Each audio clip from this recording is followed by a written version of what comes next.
job. So let's talk about just having Jacqueline back in this role has given us a lot of insight into the state of how we do business here today. Not going to spend a lot of time talking about, how the department was run because we're going to be making changes. But some feedback that we're getting pretty consistently is centered around loan officers kind of have the mentality or the perception. Let me just say it that way. The perception is the loan officers can do whatever they want to do, but we have to do everything that we're supposed to do. And it's okay for loan officers to push back and say, no, just do it. And doesn't feel collaborative to them. It doesn't feel like when there's like, wait, we can't do it like this. It's more of a just do it kind of a response. And kind of this is my business, you're going to do it my way perception. Okay. I don't know if anybody's actually used those words. I doubt seriously that anybody has, and nobody has said anybody use those words. These are just the words I'm using, my interpretation of the feedback that I've been getting from different people over the last couple of weeks with Jacqueline being involved.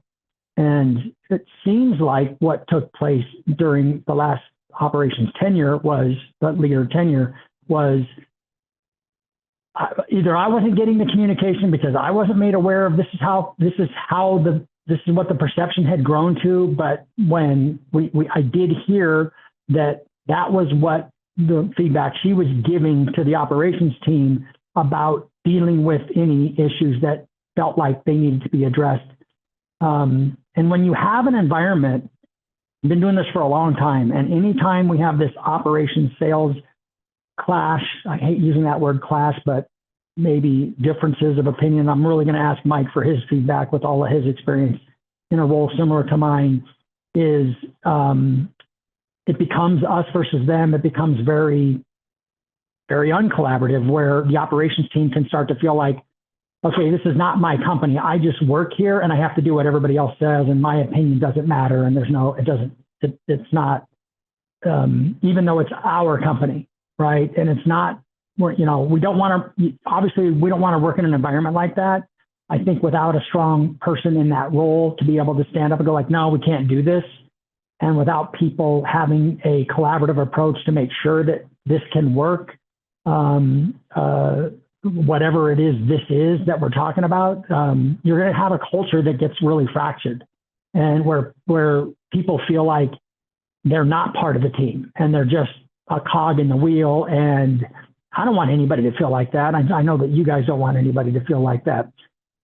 Yes, sales drives the business, always has, always will. If we don't have sales, we can't do anything. But if you don't have an operations team that wants to deliver and is excited to deliver and is excited to collaborate, then, it's always going to be a struggle. We're going to have lots of turnover. We're going to have an environment where people don't feel like they matter. I don't want that. You wouldn't like that. They don't like that when that happens. So we have to tighten some things up, and I don't want it to turn it into isn't going to turn into a militaristic, this is what you have to do. And if you don't do it, we're kicking it back. But there also has to be some give and take that says we have to have standards for the way that we do things so that that's how we can scale, right? We can't scale if every time we want to do something, we're just going to go outside the norm. And maybe that's what's missing right now is that we don't have that norm clearly defined. And one of those norms that we've always had in place is, and this happened a few times here in the last few weeks, is just in the time, now if this was happening before, I wasn't aware of it, but just in the time that Jacqueline's been watching, we used to have an SLA, a service level agreement between sales and ops, that the day the loan was triggered, the ops had to file the next day for disclosure so they have plenty of time for the disclosure process, right? So that they're not waiting. And we've had a couple of situations where the file turns up the day the disclosures are due with, 3-4 hours left in the day. And it's just not sustainable, right? It's not a sustainable way to work. And so I'm not picking on that. I'm just saying that's the kind of thing that we're talking about is that we need to have a feeling of we're all in this together, and that doesn't mean just the people on this Zoom call. It's got to be everybody's in this together. And the end of the day, if everybody's not succeeding, then everybody's not going to succeed.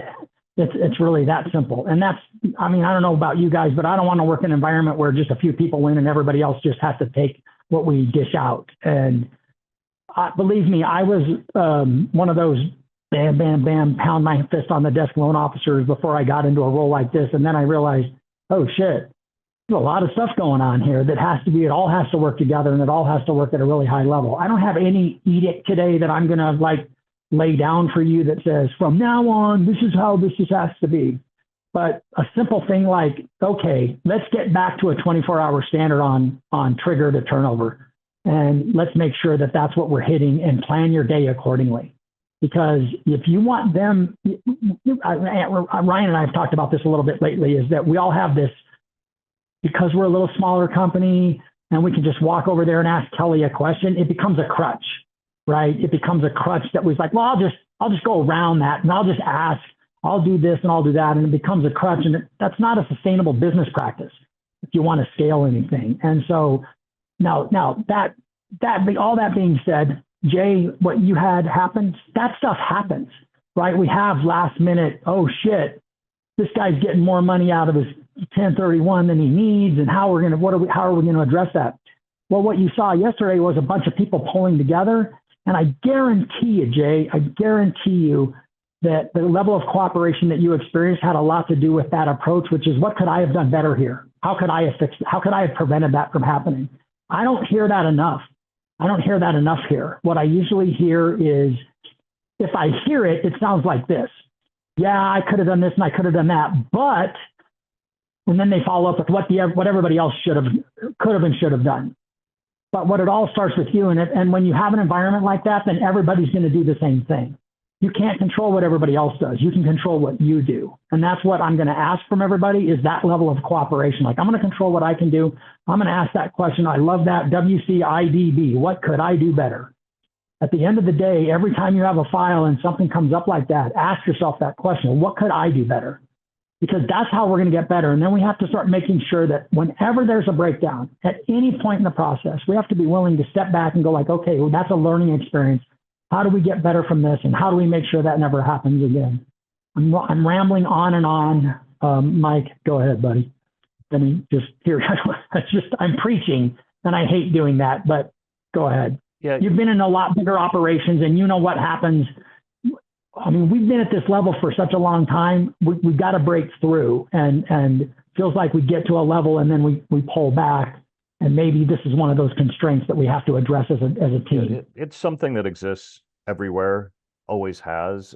In order for companies to break through, and as I look back at companies with the best culture, and I think I shared this with you, Dave, on our call, it really starts with what I call language classes. Because really what happens is the operational support and production just speak totally different languages, and things get lost in translation all the time.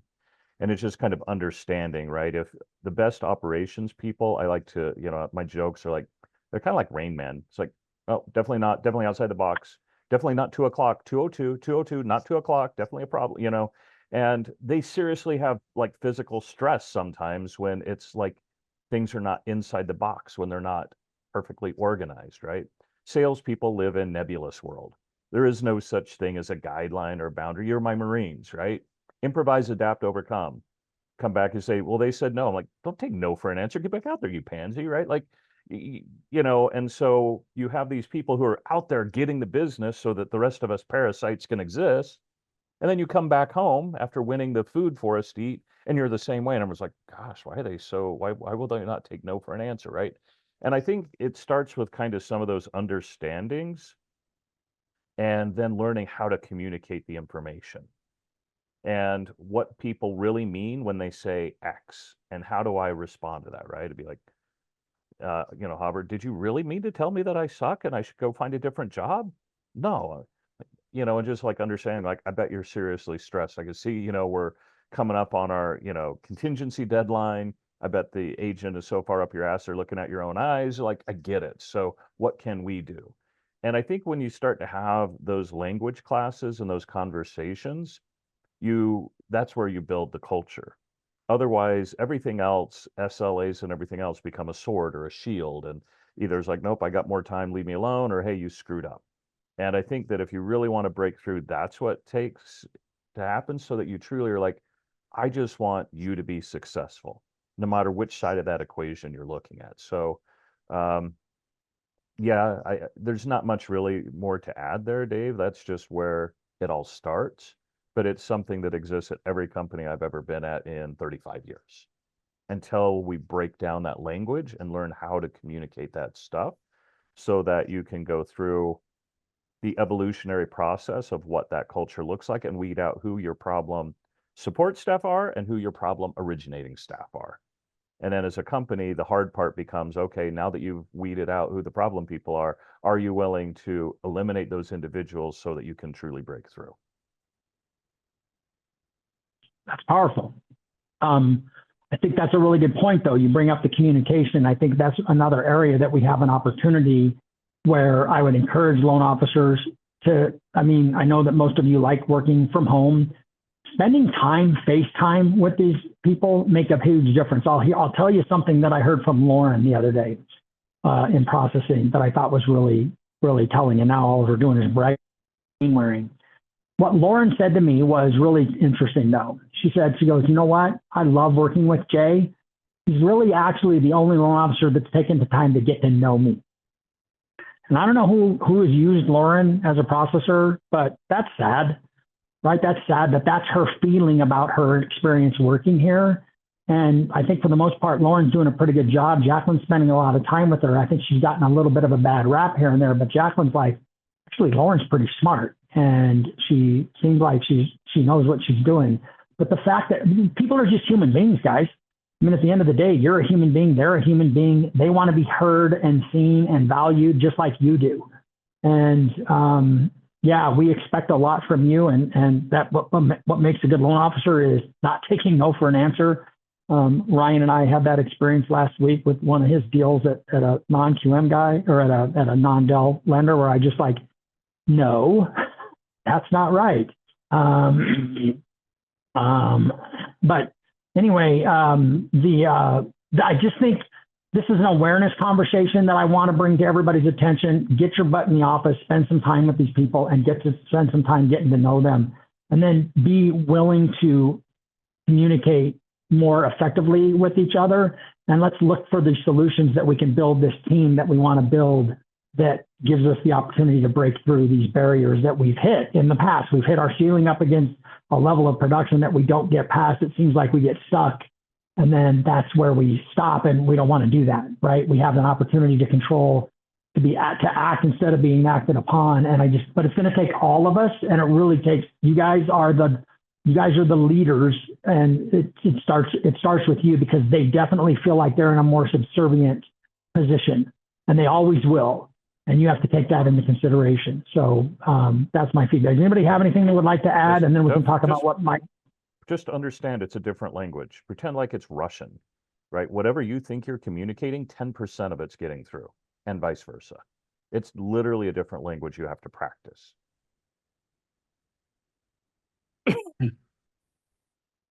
Anybody have anything they'd like to add? I'd love to hear it. Jack, anything else that you've heard? Ryan, Chris, G, Casey? Yeah, I was going to say, I know for sure on the turnovers, I know we're guilty of that. I don't think we've gotten them over the day disclosures are out, but sometimes, right, you trigger it when you get it, and the client like delays unlocking that day, and then it moves into the next day. They don't want to float, but they maybe want to lock tomorrow. So I know I can get better at that, probably just not triggering it right up front. But are there other things besides? Well, other than that, the other thing that you could do would be to tell the customer, well, I got to get it over to my operations team so they can disclose. So I'm going to disclose it as a floating loan, and let's get it over there. And then you and I can talk about locking at a later, afterwards. But that's not that big a deal. I mean, if you're running up against, if you're into the second day and you still don't have it, and then want to schedule it on the third day, that would be my. We have a lot of guys at the end of the day. you all have more control over your clients than you believe that you do. I will tell you that when you say, here's what we're going to do, the customer will listen. And it's a lot of times I think we feel like we can't follow a process because we don't want to make the client mad. It's like, you're just following your process. Oh yeah, here's what we have to do. You do have a lot more control than you think you do. I think the other thing when you said other SLA items, it was really more, I don't know the answer to that right now. I mean, when we get this ops leader in place and we get somebody with a fresh set of eyes looking at what's going on, we're going to have a better feel for this. But I'm talking more about them as people, probably more than anything else, is being willing to listen and compromise for the good of all instead of the good of you. I think that's probably their perception is like, yeah, you tell me all these things, but at the end of the day, you do what you want. And I've seen that a lot, that just push back, that whole thing. And that's what we got to do. We got to get better at that, I think. And just treating them better, just treating them the language. I think Mike brings up a really good point.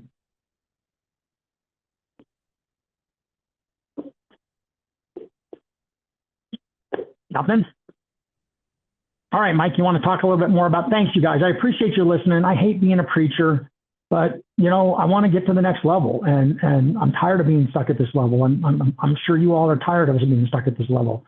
But having a great company culture where everybody feels like they're valued and they're a part of the winning is critical to your success. I really believe that. If you want to succeed at that higher level, you have to make sure that everybody else is feeling it too.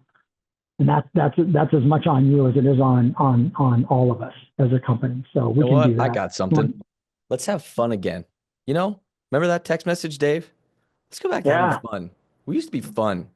Now we're not as fun. So let's have more fun. And I can guarantee you all this shit that we're going through will get better. If we have better relationships with each other, we have fun, that's just easier to get through these tougher situations. But when we don't have relationships, we're not having fun, then it's hard. So let's just have more fun. I'm with you. I'm with you 100%. Anybody else? Go ahead. Who was going to, Mike, this text that you sent to everybody regarding the second mortgages.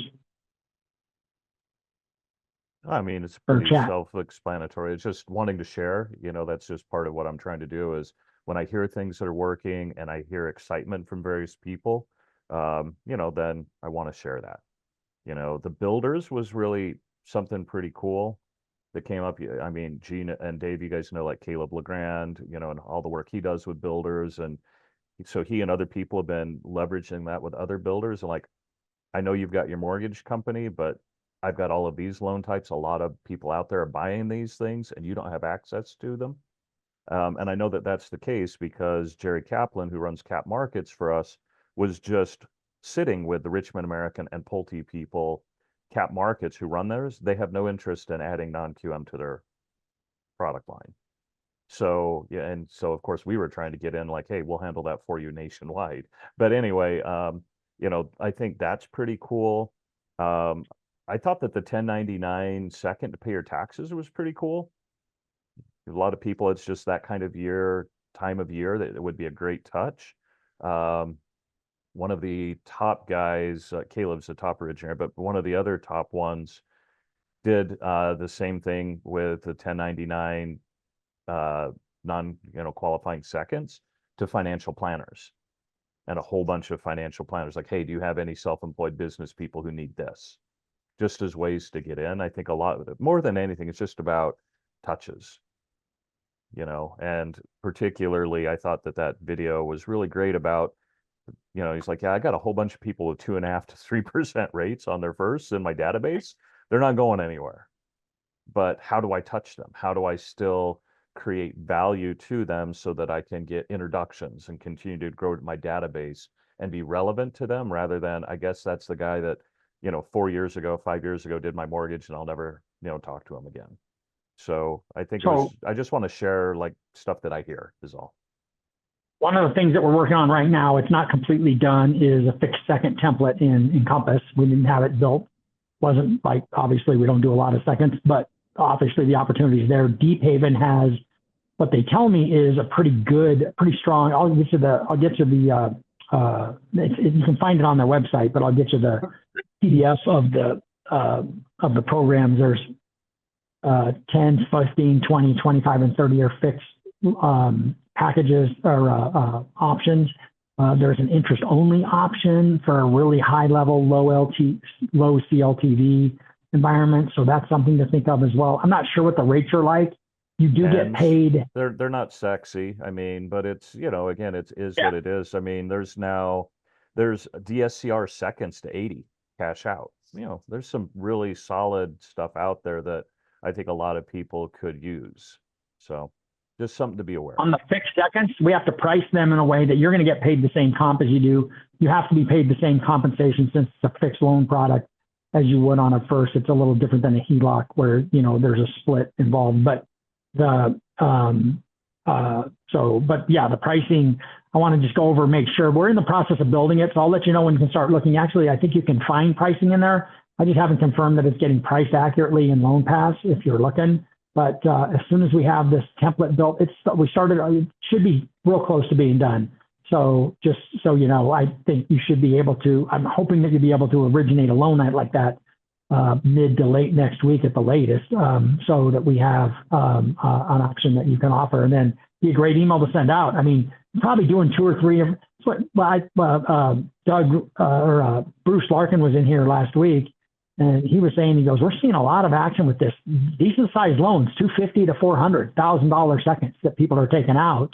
That I think what you're going to be doing is setting yourself up for that cash out refi that pays the 2 of them off here real quick, because you know what they're going to do? They're American consumers. They're going to pay off all their credit cards in a car, and then they're going to go buy another car. And then they're going to run their credit card up in a year or 2. You're going to be like, oh, you ready to do it now?